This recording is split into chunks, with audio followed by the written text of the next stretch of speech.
PC yang akan jadi perebutan viewer aku. Kita tengok siapa yang kena. Jom kita buka kotak dulu. Perlu ke korang bawa satu tangan? No. Pecah masak aku nak menjawab.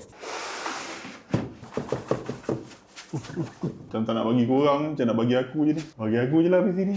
So PC ni, apa yang aku tahu, specs dia serendah-rendah specs yang dekat market sekarang. Tapi okey, boleh main 1080p dengan baik.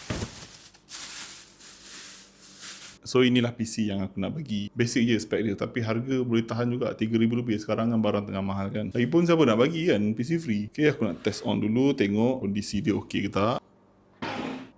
Oh, by the way, sebenarnya bukan aku yang nak bagi PC ni. Ada satu company ni, NB Plaza. Diorang jual pre-built PC. And diorang nak bagi satu PC ni dekat viewers aku. So, untuk video contest tu, salah satu syarat, korang kena follow NB Plaza ni lah. Tapi tak apa, korang boleh follow sekarang dulu. Tunggu video contest aku up tu. Lepas tu tak payah follow lah, kan? Benda cocok tak boleh ni. Specs PC ni aku tak boleh nak beritahu lagi. Korang kena tunggu video lah aku review PC ni. Cebakar. Monitor ni tak ada DP Nanti untuk review aku setting cantik sikit. Okay, tinggal kabel power, lepas tu turn on. Okay, jom kita test. Kenapa tak menyala ni? Aku tak on belakang. Cuak kan, korang cuak kan. Okay, let's go. Hoi, ada dua RGB fan kat depan, satu kat belakang. Dekat top tak ada. Tapi kalau korang dapat, kau tambah sendiri lah.